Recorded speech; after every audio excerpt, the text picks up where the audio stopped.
Hello everyone, myself Pramod and today we are going to discuss the topic influence coefficient। देखिए influence coefficient एक बहुत important topic है और ये help करता है हमारी डिफरेंशियल इक्वेशन को फॉर्म करने में। With the help of influence coefficient we can easily form the differential equation of motion in matrix form. मतलब अगर हमें डिफरेंशियल इक्वेशन ऑफ मोशन को लिखना है तो बहुत ही इजी वे में इन्फ्लुएंस कोफिशिएंट को यूज़ करके इसको लिख सकते हैं। ठीक है, और जो इन्फ्लुएंस कोफिशिएंट है ये हमारा टू टाइप्स में है। एक है हमारा स्टिफनेस इन्फ्लुएंस कोफिशिएंट, सेकंड होता है हमारा फ्लेक्सिबिलिटी इन्फ्लुएंस कोफिशिएंट। और इसमें जो फ्लेक्सिबिलिटी इन्फ्लुएंस कोफिशिएंट है वो हमारा सबसे ज़्यादा यूज़ होता है और बहुत ही कन्वीनियंट वे में हम इसको यूज़ कर सकते हैं। तो फिर पहले हम डिस्कस करते हैं फ्लेक्सिबिलिटी इन्फ्लुएंस कोफिशिएंट। अब देखिए फ्लेक्सिबिलिटी इन्फ्लुएंस कोफिशिएंट से पहले हम थोड़ा सा एक चीज़ समझ लेते हैं कि सपोज़ देखिए ये कोई बीम है और हमने यहाँ पर एक लोड अप्लाई किया। सपोज ये पॉइंट है हमारा आई, क्लियर, और ये हमारा एक दूसरे पॉइंट है जे जिस पे दूसरा लोड लग रहा है। सपोज ये लोड है P1, ये लोड है P2। ये जो आई पॉइंट पे लोड लग रहा है ये इस आई पे तो डिफ्लेक्ट करेगा ही करेगा। सपोज ये कुछ डिफ्लेक्ट हो गया, यहाँ तक आया आई पॉइंट, बट इस P1 का इफेक्ट इस पॉइंट पे भी होगा, मीन्स ये भी कुछ डिफ्लेक्ट होगा, इस पे होगा ये भी कुछ डिफ्लेक्ट होगा, इस पे होगा ये भी कुछ डिफ्लेक्ट होगा। तो हम देखते हैं कि जो P1 है वो हर पॉइंट पे कुछ ना कुछ इफेक्ट प्रोड्यूस कर रहा है। सिमिलरली P2 भी कुछ ना कुछ डिफ्लेक्शन कर रहा होगा, P2 भी अपना कुछ इफेक्ट डाल रहा है। इस P2 के कारण यहाँ पे डिफ्लेक्शन हुआ, उसके कारण यहाँ भी डिफ्लेक्शन होगा, उसके कारण यहाँ भी डिफ्लेक्शन होगा। इसको हम थोड़ा इस वे में समझते हैं कि सपोज ये स्प्रिंग मास सिस्टम है, हमने इस मास m2 को डिफ्लेक्ट किया। जैसे ही हमने मास m2 को डिफ्लेक्ट किया उसकी डिफ्लेक्शन का इफेक्ट, मतलब इस पे जो हमने फोर्स लगा के इसको डिफ्लेक्ट किया उसके कारण ये m1 भी कुछ ना कुछ डिफ्लेक्ट होगा। क्लियर, मीन्स m2 को डिफ्लेक्ट करने के कारण, m2 पे फोर्स लगाने के कारण m1 पर भी कुछ ना कुछ इन्फ्लुएंस हो रहा है। एक पॉइंट पे कोई एक्टिविटी करने के कारण दूसरे पॉइंट पे कुछ इन्फ्लुएंस आ रहा है, इस कारण हम इसको बोल रहे हैं इन्फ्लुएंस कोफिशिएंट। उसको अगर हम फ्लेक्सिबिलिटी के टर्म में लिख रहे हैं तो फ्लेक्सिबिलिटी इन्फ्लुएंस कोफिशिएंट, स्टिफनेस के टर्म में लिखेंगे तो स्टिफनेस इन्फ्लुएंस कोफिशिएंट। तो ये आपको क्लियर होगा यहाँ पर कि हाँ भाई एक पॉइंट पे हम कोई एक्टिविटी कर रहे हैं जिसका इफेक्ट बाकी दूसरे पॉइंट्स पे भी आ। और flexibility is inversely proportional to stiffness, मतलब फ्लेक्सिबिलिटी हमारा इन्वर्सनली प्रोपोर्शनल टू स्टिफनेस और स्टिफनेस हमारा इन्वर्सनली प्रोपोर्शनल टू फ्लेक्सिबिलिटी। देखिए फ्लेक्सिबिलिटी इन्फ्लुएंस कोफिशिएंट को हम रिप्रेजेंट करते हैं AIJ से। क्लियर, A अगर आ गया इट मीन्स कि हम फ्लेक्सिबिलिटी की बात कर रहे हैं, और स्टिफनेस इन्फ्लुएंस कोफिशिएंट को हम रिप्रेजेंट करते हैं KIJ से, जिसको हम अभी बाद में डिस्कस करेंगे। क्लियर, तो फ्लेक्सिबिलिटी को हम कैसे रिप्रेजेंट कर रहे हैं AIJ से एंड स्टिफनेस को KIJ से। सपोज किसी सिस्टम पे दो पॉइंट्स लिए हमने I एंड J, तो उस सिस्टम में जो इन्फ्लुएंस कोफिशिएंट AIJ है उसको हम कैसे डिफाइन करेंगे। AIJ का मतलब है deflection. AIJ means AIJ means हमने J पॉइंट पे कुछ लोड लगाया जिसके कारण इस I पॉइंट पे कुछ डिफ्लेक्शन हुआ। तो AIJ means when we applied the load at the J point then the corresponding deflection will occurs at the I point। Clear, तो AIJ क्या है हमारा deflection at point I due to load applied at point J। Similarly अगर हम AJI की बात करें, AJI deflection at point J due to load applied at point I। Clear, AJJ J पे ही डिफ्लेक्शन हो रही है जब J पे ही लोड लग रहा है। AII I पे ही डिफ्लेक्शन हो रही है जब I पे ही लोड लग रहा है। तो अगर आप देखिए यहाँ पर इनपुट है लोड, आउटपुट क्या है डिफ्लेक्शन। तो फ्लेक्सिबिलिटी इन्फ्लुएंस कोफिशिएंट में आउटपुट है हमारा डिफ्लेक्शन जब हम एक इनपुट देते हैं लोड। क्लियर, जब हम एक इनपुट फोर्स दिया तो हमारा एक आउटपुट डिफ्लेक्शन की तरह आया, तो हमारा फ्लेक्सिबिलिटी इन्फ्लुएंस कोफिशिएंट मिलता है। AJI and AIJ cross influence coefficient है क्योंकि यहाँ पर J और I है, I और J है। AJJ आई मतलब आई पे ही लोड लगाया, आई पे डिफ्लेक्शन हुआ, जे पे ही लोड लगाया, जे पे डिफ्लेक्शन हुआ, तो ये हमारा direct influence coefficient. Flexibility influence coefficient को हम मैट्रिक्स फॉर्म में कैसे लिख सकते हैं? तो फ्लेक्सिबिलिटी इन्फ्लुएंस कोफिशिएंट को हम मैट्रिक्स फॉर्म में इस हिसाब से, इस तरीके से आप लिख सकते हैं, जैसे A11, 1 पे 1 का इफेक्ट, 1 पे 2 का इफेक्ट, 1 पे 3 का इफेक्ट, 1 पे n का इफेक्ट। तो हमने एक 1 के इफेक्ट को एक रो में लिखा, जो 1 पे इफेक्ट आ रहा है बाकी अदर्स पॉइंट के कारण। सिमिलरली 2 पे जो इफेक्ट है अदर्स पॉइंट के कारण, उसको हमने सेकंड रो में लिखा।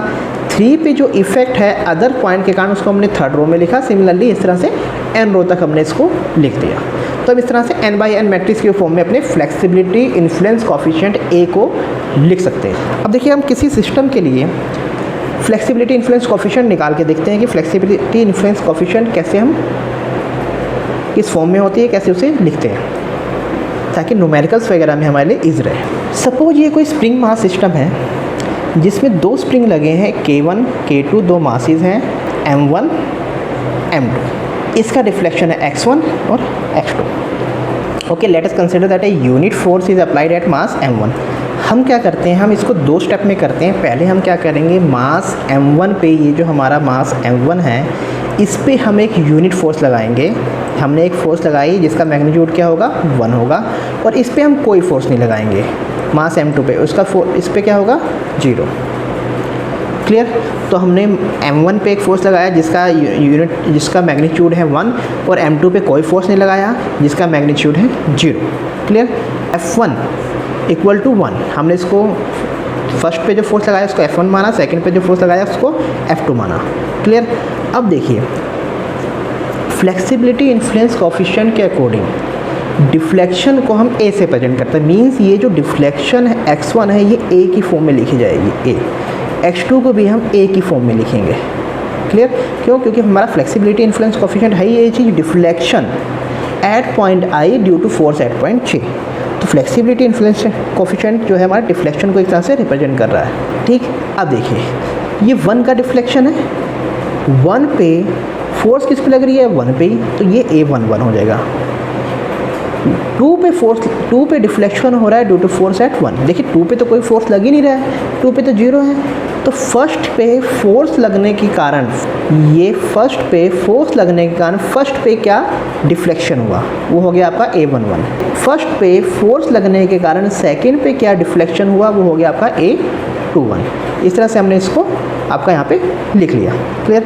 अब हम क्या करेंगे, इसके फ्री बॉडी डायग्राम बना के इक्वेशन ऑफ मोशन लिख के हम इसमें इन फ्लेक्सिबिलिटी इन्फ्लुएंस कोफिशिएंट A11 और A21 की वैल्यू निकालें। तो देखिए ये मास है M1। अब देखिए जब ये आपका इस तरफ मूव किया, इस डायरेक्शन में जा रहा है आपका राइट साइड में, तो ये मेरी स्प्रिंग एक्सपेंड हो जाएगी। ये स्प्रिंग क्या होगी, मेरी एक्सपेंड होगी। इट मीन्स इस पे बैकवर्ड रिस्टोरिंग फोर्स लगेगी, वो लगेगी K1 इंटू में x1 कितना है मेरा, A11। अब देखिए ये स्प्रिंग जैसे फोर्स 1 पे लगी है, तो इट मीन्स x1 ज़्यादा तेज़ी से मूव कर रहा है x2 के कंपैरिजन में। यही हमारी एजम्पशन है कि हाँ, यहाँ पर हम एक एजम्पशन ले रहे हैं कि जब हम फर्स्ट पे फोर्स लगा रहे हैं तब x1 मेरा x2 से ग्रेटर होगा, x1 is greater than x2। Clear? अब जब x1 x2 से ग्रेटर है, इट मीन्स कि ये स्प्रिंग मेरा K2 कंप्रेस हो रहा है। स्प्रिंग K2 क्या हो जाएगा, कंप्रेस होगा। बेशक ये मास M2 भी मूव कर रहा है, M1 भी इधर मूव कर रहा है, बट M1 की मूवमेंट M2 से ज़्यादा है, मतलब M1 M2 से फास्टर मूव कर रहा है, इसलिए ये स्प्रिंग क्या हो जाएगी, कंप्रेस होगी। और जब ये कंप्रेस होगी तो ये रीस्टोरिंग फोर्स ऐसे लगाएगी, इस मास पे ऐसे, इस मास पे ऐसे। ठीक है? तो इस मास पे ऐसे फोर्स लगेगी स्प्रिंग की, और इधर मास पे ऐसे लगेगी M2 पे। क्लियर? और वो फोर्स क्या होगी, K2 इनटू में दोनों फोर्स का, दोनों डिफ्लेक्शन का रिलेटिव मोशन। फर्स्ट वाला ग्रेटर तो A11 माइनस A21। ठीक? और यहाँ पे तो हमारी फोर्स लगी रही है, F1 equal to 1 and F2 equal to. अब इस फर्स्ट के लिए हम इक्वेशन लिखते हैं, लिखे? Okay, K1 A11 plus K2 A11 minus A21 equal to F1। Clear? तो ये हमारे पास हो गया K1 A11 plus K2 A11 minus A21 equal to F1 है हमारा 1। ये तो हो गया फर्स्ट मास के लिए। अब सेकंड मास के लिए लिख लेते हैं K2 A11 minus A21 equal to minus F2 equal to 0, क्योंकि ये और ये दोनों सेम डायरेक्शन में हैं। ये स्प्रिंग फोर्स, ये देखिए दोनों मासेस पे ये जो स्प्रिंग फोर्स है ये कॉमन है, क्योंकि स्प्रिंग कॉमन है तो फोर्स भी कॉमन होगा, बट ये है कि दोनों की डायरेक्शन रिवर्स है। F2 हमारा क्या है 0, तो K2 A11 माइनस A21। अब ये K2 हमारा इधर, तो यहाँ से मेरे पास आ जाएगा A11 इक्वल टू A21। अब इस A11 इक्वल टू A21 है, इसकी वैल्यू को हम यहाँ पुट कर देते हैं यहाँ पे। तो यहाँ पे जब हम पुट करते हैं तो हम देखते हैं तो ये टर्म भी मेरी 0 हो जाएगी, फिर ये टर्म भी मेरी क्या हो जाएगी 0। तो यहाँ से मेरे पास आ जाएगा K1 A11 इक्वल टू 1, तो this implies A11 equal to 1 upon K1।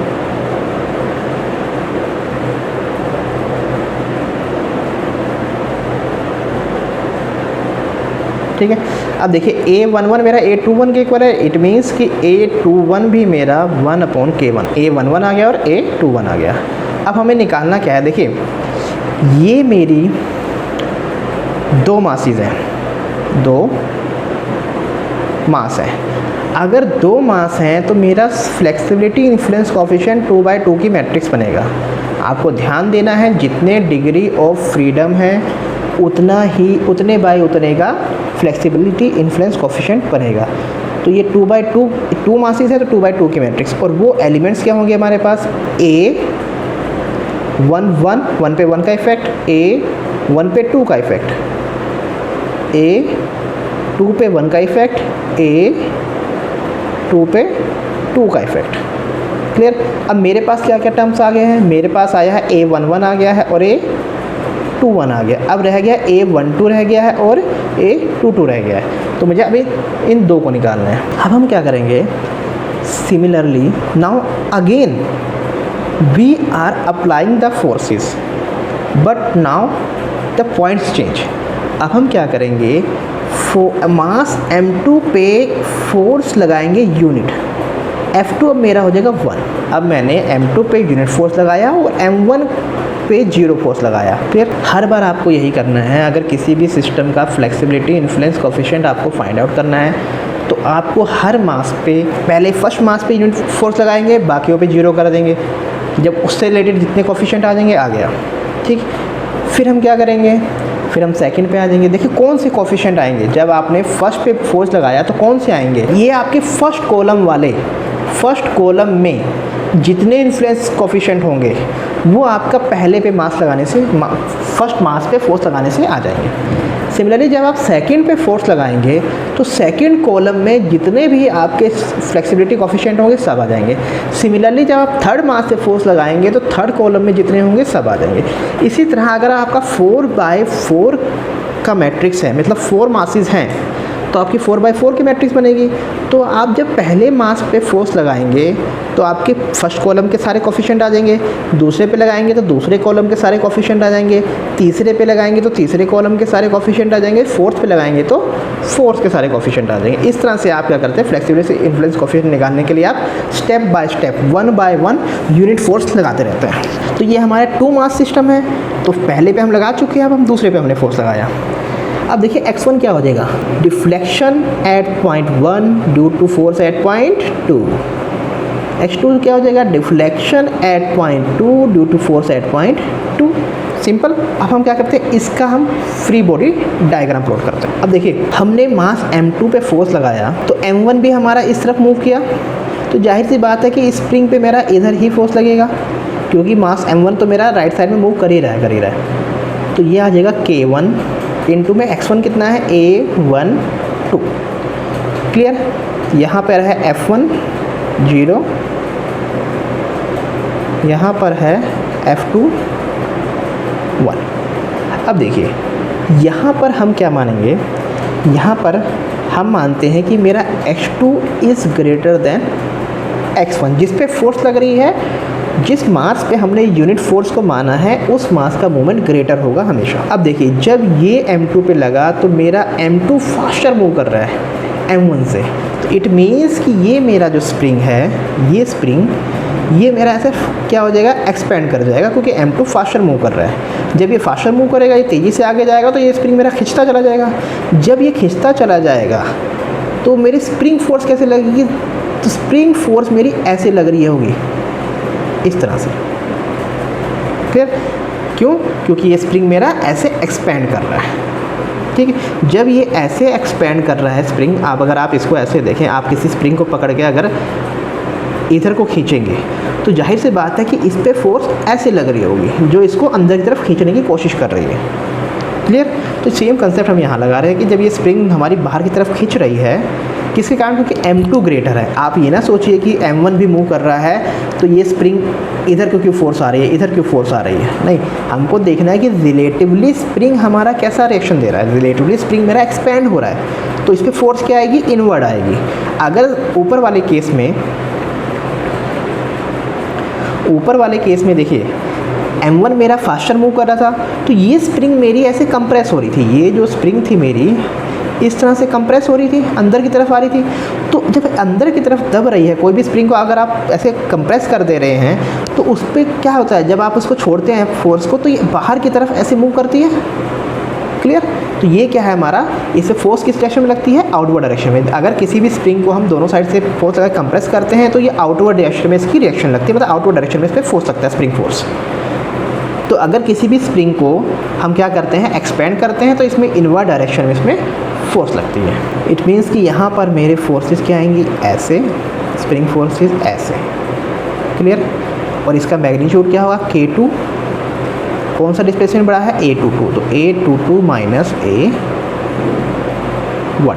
अब हम इक्वेशन ऑफ मोशन लिखते हैं, तो हम पहले फर्स्ट मास के लिए लिख लेते हैं F1 A12 equal to F1 plus K2 A22 minus A12. So first of all we will write the equation of motion for the first mass. So K1 A12 equal to F1 plus K2 A22 minus A12। ठीक, second mass के लिए K2 A22 minus A12 equal to F2।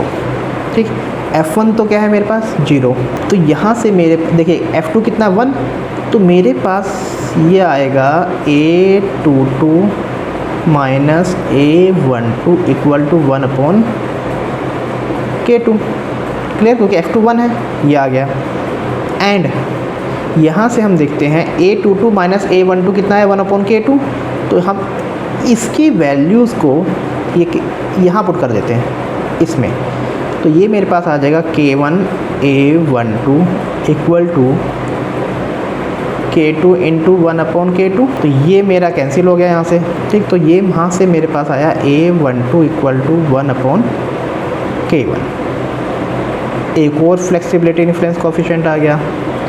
अब हम यहाँ पे इसको put कर देते हैं इस वाली इक्वेशन में, तो A22 इक्वल टू A12 कितना है, 1/K1, तो ये आ जाएगा 1/K1 प्लस 1/K2, तो मेरे पास ये A22 भी आ गया। क्लियर? तो हमने कितने निकाले, 2 फ्लेक्सिबिलिटी इन्फ्लुएंस कोफिशिएंट यहाँ निकाले, ये फर्स्ट कॉलम वाले A11 21, सेकंड कॉलम वाले A12 और 22, 12 और 22। तो मेरे पास अब फ्लेक्सिबिलिटी इन्फ्लुएंस कोफिशिएंट क्या आया, तो इस 2 डिग्री स्प्रिंग मास सिस्टम के लिए हमारे पास आया क्या है, ये A11 कितना आया था, ये 1/K1 1/K1 1/K1 1/K1 plus 1/K2। तो यहाँ से मेरे पास आ गया फ्लेक्सिबिलिटी इन्फ्लुएंस कोफिशिएंट। सो इस तरह से हम फ्लेक्सिबिलिटी इन्फ्लुएंस कोफिशिएंट निकालते हैं। जैसे अगर मैंने अभी आपको बताया कि 2 मासेस के लिए हमने ऐसे किया, अगर यही आपका 3 मासेस के लिए होता, एक बार M1 होता, एक बार M2 होता, सिमिलरली फिर M3 होता। तो यही आप करते X1 X2 X3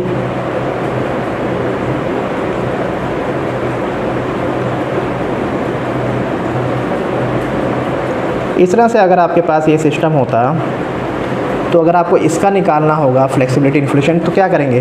फर्स्ट बार हम क्या करेंगे, इस पे F1 लेंगे 1, इस पे F2 0, इस पे F3 0। फिर ये कितना हो जाएगा, 1 पे 1 का, 2 पे 1 का, 3 पे 1 का। क्लियर? तो पहली बार में हमसे ये हमारे पास ये तीनों इन्फ्लुएंस कोफिशिएंट आ जाएंगे पहले फर्स्ट केस के बाद। दूसरी बार क्या करेंगे हम, जब हम ये तो हमारा फर्स्ट टाइम होगा, दूसरी बार हम क्या करेंगे, F1 को हम 0 कर देंगे, F2 को 1 कर देंगे और F3 को 0। फिर यहाँ से मेरे पास क्या आ जाएगा, 1 पे 2 का, 2 पे 2 का और 3 पे 2 का। इस तरह से ये तीनों इन्फ्लुएंस कोफिशिएंट आएंगे। थर्ड टाइम से हम क्या कर देंगे, F1 पे 0, F2 पे 0 एंड F3 पे 1। तो यहाँ से मेरे पास क्या आ जाएंगे, 1 पे 3 का, 2 पे 3 का, 3 पे 3 का। मीन्स देखिए 3 3 3, जिस पे फोर्स लगा उसके कारण बाकियों पे इफेक्ट। तो इस तरह से हम ये 3/3 की मैट्रिक्स, 3 मासेस है तो 3/3 का इन्फ्लुएंस कोफिशिएंट होगा, इसको हम निकाल सकते हैं। A11 1 2 1 3, इसी तरह से 2 1 2 2 2 3 3 1 3 2 3 3। तो ये हम फ्लेक्सिबिलिटी इन्फ्लुएंस कोफिशिएंट को ईजिली यहाँ से फाइंड आउट कर सकते हैं। बाद में हम एक इजी मेथड भी डिस्कस करेंगे, बट इस लेक्चर में नहीं, वो आगे आने वाले फर्दर लेक्चर्स में हम उसको डिस्कस करेंगे कि एक सिस्टम को देखते ही आपको ये सब निकालने की जरूरत नहीं है। डायरेक्ट आप एक इजी मेथड से आप सीधा मैट्रिक्स फॉर्म में इसको लिख सकते हैं, और वो मेथड बहुत इजी है, जस्ट विद इन 1 मिनट्स। यहाँ पे तो हमें इतना टाइम लगा इसको निकालने में, वो भी 2 डिग्री के लिए। अगर यही मान लीजिए 5/5 मासेस होते तो हमें निकालने में कितना टाइम लगता। तो हम आगे ऐसा केस करेंगे, आप जस्ट फिगर को देखते ही within 1 minute flexibility influence coefficient को लिख सकते हैं। Now next one is the stiffness influence coefficient. देखिए स्टिफनेस इन्फ्लुएंस कोफिशिएंट क्या कहता है कि अगर हमने किसी सिस्टम पे 2 पॉइंट्स लिए हैं, इसको हम रिप्रेजेंट करते हैं फर्स्ट थिंग KIJ से। स्टिफनेस क्या है, फ्लेक्सिबिलिटी का इन्वर्स है, और हम इसको KIJ से रिप्रेजेंट करते हैं। अब जैसे कि इन्वर्स है, ठीक है, तो उसी से आपको समझ जाना चाहिए। जैसे AIJ क्या कहता है, AIJ कहता है J पे लोड लगाया, I पे डिफ्लेक्शन हुई। क्लियर? और KIJ क्या कहता है, J को हमने डिफ्लेक्ट किया और I पे क्या आ गई, फोर्स जनरेट हो गई। क्लियर? J को हमने क्या किया, डिफ्लेक्ट, I पे फोर्स। इसमें क्या था, J पे फोर्स लगाया था, I पे डिफ्लेक्शन हुई थी। रेसिप्रोकल हो गई कि नहीं? ठीक है, तो KIJ क्या है, deflection given at point J producing force at point I when all other points other than J are held fixed. हम J को तो डिफ्लेक्ट कर रहे हैं, लेकिन हमें बाकी मासेस को होल्ड करके रखना है, उसको हिलने नहीं देना, उसको 0 पोजीशन पर रखना है। J को हिलाइए, I को पकड़ के रखिए। तो जब आप J को हिलाएंगे तो I पे आपका एक फोर्स जनरेट हो जाएगा। ठीक, तो KIJ क्या है, deflection given at point J due deflection given at point J producing force at point I। Similarly KJI क्या होगा, I पे हमने डिफ्लेक्ट किया या I को डिफ्लेक्ट किया तो J पे फोर्स आया। KII क्या होगा, I पे को हमने डिफ्लेक्ट किया, I पे ही फोर्स आया। KJJ क्या होगा, J को हमने डिफ्लेक्ट किया, J पर ही फोर्स आया। इस तरह से हम स्टिफनेस इन्फ्लुएंस कोफिशिएंट को राइट करते हैं, और इसकी मैट्रिक्स भी डिपेंड करती है कि हमारे पास कितनी मासेस हैं। अगर 4 मासेस हैं 4/4 की मैट्रिक्स बनेगी, 3 मासेस हैं तो 3/3 की मैट्रिक्स बनेगी। तो हमारा K हम किस तरह से लिखते हैं, K की मैट्रिक्स को हम लिखते हैं इस तरह से, हम स्टिफनेस इन्फ्लुएंस कोफिशिएंट की मैट्रिक्स को लिख सकते हैं। Let us find out the stiffness influence coefficient for this spring mass system. अब हम क्या करते हैं, जैसे हमने उसमें क्या किया था, हमने फ्लेक्सिबिलिटी में क्या था, 1 पे फोर्स दिया, 2 को 0 किया रखा। तो सिमिलरली हम क्या करेंगे, हम इसमें क्या करेंगे, इस पे हम डिफ्लेक्शन देंगे 1, इसको करेंगे 0। जब हमने इसको डिफ्लेक्शन दिया, इसको 0 किया, तो हमें पता है कि एक फोर्स आती है। तो फोर्स क्या आती है, 1 पे force due to deflection given at 1। Similarly 2 पे force due to deflection given at 1। ठीक है, तो इस तरह से हम इसमें एज्यूम करते हैं कि हमने मास 1 को 1 यूनिट डिफ्लेक्शन दी और 2 को हेल्ड करके रखा। तो हमारे पास फोर्सेस जो जनरेट हुई, 1 पे डिफ्लेक्शन देने से 1 पे फोर्स आई, 1 को डिफ्लेक्शन देने से 2 पे फोर्स आई। Clear? Let a unit displacement x1 equal to 1 be given to mass m1 and mass m2 remain fix. हमने यहाँ पे कर ही दिया है। अब हम बनाते हैं इसका फ्री बॉडी डायग्राम। सेम वही कंडीशन रहेगी, x1 ग्रेटर, क्योंकि हमने x1 को यूनिट डिस्प्लेसमेंट दी, तो x1 is greater than x2। ये तो हमें पता ही है कि x1 ग्रेटर देन x2 होगा इस केस में, और ये मास m2। अब देखिए, जब हमने इसको m1 को डिस्प्लेस किया 1 यूनिट, तो ये k1 हमारा इधर को एक्सपेंड हुआ, k1 मेरा इधर को एक्सपेंड होगा, तो फोर्स मेरी इधर लगेगी, फोर्स हमारी इधर लगेगी। कितनी लगेगी, k1 इंटू में x1। क्लियर? अब देखिए, जब मेरा ये x1 ग्रेटर है, x2 तो 0 है, मतलब ये मास m2 तो मूव ही नहीं कर रहा था। इट मीन्स कि ये k2, ये मास m1 मेरा इतने फास्टर मूव करेगा कि ये स्प्रिंग मेरा क्या हो जाएगा, कंप्रेस हो रहा है। ये स्प्रिंग क्या हो रहा है मेरा, इस तरह से कंप्रेस हो जाएगा। जब ये स्प्रिंग कंप्रेस होगा, तो ये क्या करेगा, आउटर की तरफ अपना फोर्स लगाकर एक्सपेंड होने की कोशिश करेगा। क्लियर? तो इट मीन्स इस मास m1 पे ऐसे फोर्स लगेगा, इस मास m2 पे ऐसे फोर्स लगेगा। क्यों? क्योंकि स्प्रिंग कंप्रेस हो रही है। जब स्प्रिंग कंप्रेस होती है तो आउटवर्ड डायरेक्शन में फोर्स लगाती है। तो ये हमारा क्या हो जाएगा, k2 क्या होगा, x1 माइनस x2। क्लियर? ठीक, ये मेरा क्या आ गया, m1 पे फोर्स है, और एक फोर्स मेरा ये होगा k11 और ये k21। ठीक है, तो हम क्या करते हैं, दोनों मासेस की इक्वेशन बनाते हैं। तो पहले फर्स्ट से हम लिखते हैं k1 x1 plus k2 x1 minus x2 equal to k11। अब अगर आप इधर फोकस करें तो x1 कितना है मेरा 1, तो ये क्या रह जाएगा k1, x1 1 x2 0, ये x1 1 है x2 0, तो यहाँ पे सिर्फ क्या आ जाएगा k2, तो k11 आ गया मेरे पास। तो k11 कितना आया मेरे पास, k1 प्लस k2, एक स्टिफनेस कोफिशिएंट आ गया मेरे पास, k11 equal to k1 plus k2। अब सेकेंड मास के लिए मैं इक्वेशन लिख लेता हूँ। सेकेंड मास के लिए क्या आएगा, k2 x1 माइनस x2, ये k21 भी मेरा इस डायरेक्शन में लग रहा है, तो plus k21 equal to 0, x1 1 x2 0, तो ये पूरी की पूरी टर्म 1 आ जाएगी, तो ये आ जाएगा k2 plus k21 equal to 0। This implies k21 equal to minus k2। तो मेरे पास क्या आ गया, सेकेंड इन्फ्लुएंस कोफिशिएंट आ गया। तो अगर आप देखें तो 1 का इफ़ेक्ट 1 पे, क्लियर, एंड 1 का इफ़ेक्ट 2 पे। ठीक है, तो हम देख रहे हैं 1 जो ग्रीन है उसका इफेक्ट 1 जो पिंक है, 1 जो ग्रीन है उसका इफेक्ट 2 जो पिंक है। क्लियर? तो 1 का 1 पे इफेक्ट आ गया, 1 का 2 पे इफेक्ट आ गया।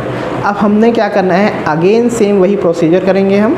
अब हम क्या करेंगे, देखिए हमें पता है कि ये 2/2 की मैट्रिक्स बनेगी, k की मैट्रिक्स क्या बनेगी, k 1 पे 1 का, 1 पे 2 का, 2 पे 1 का, सॉरी, और 2 पे 2 का।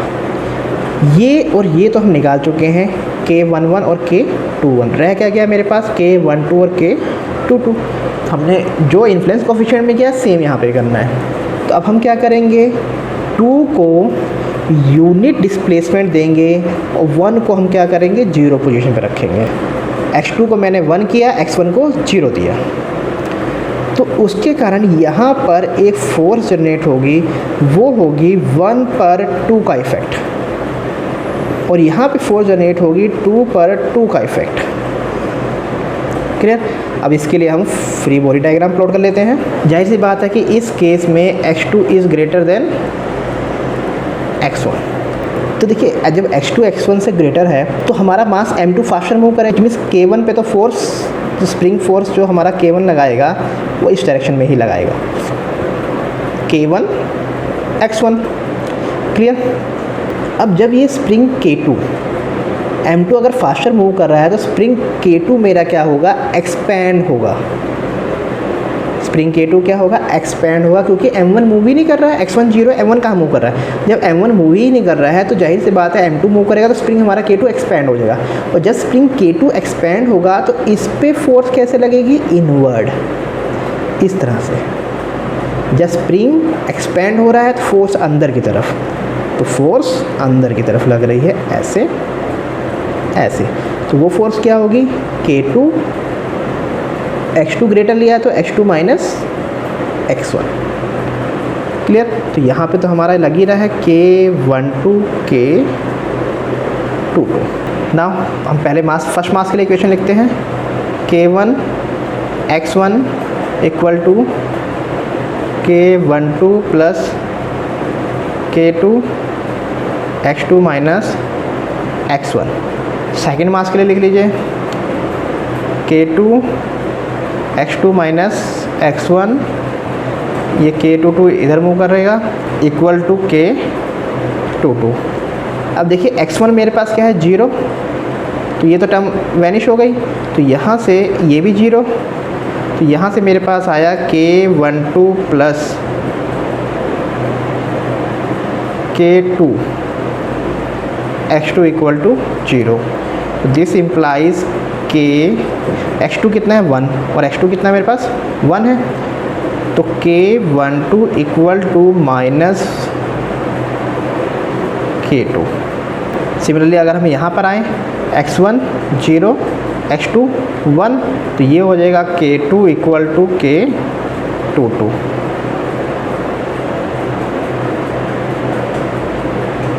तो अब हमारे पास चारों के चारों स्टिफनेस कोफिशिएंट आ गए हैं, तो वो आए क्या हैं, k11 वो हमारे पास आया था k1 प्लस k2, k12 वो हमारे पास क्या आया है, माइनस k2, k21 वो हमारे पास आया था माइनस k2, k22 ये मेरे पास आया k2। So now all the 4 stiffness influence coefficient has come. So in this way we can find out stiffness influence coefficient for n number of degree of freedom system। मान लीजिए 5 masses होते तो 5/5 की matrix बनती, तो हम 5/5 matrix के जितने भी कंपोनेंट होते हैं हम सबकी स्टिफनेस को निकाल सकते थे। जिस तरह से हमने फ्लेक्सिबिलिटी इन्फ्लुएंस कोफिशिएंट में डिस्कस किया कि अगर नंबर ऑफ मासेस इंक्रीज करते हैं तो हम फ्लेक्सिबिलिटी इन्फ्लुएंस कोफिशिएंट कैसे निकालते हैं, सिमिलरली उसी वे में हम स्टिफनेस इन्फ्लुएंस कोफिशिएंट भी निकाल सकते हैं।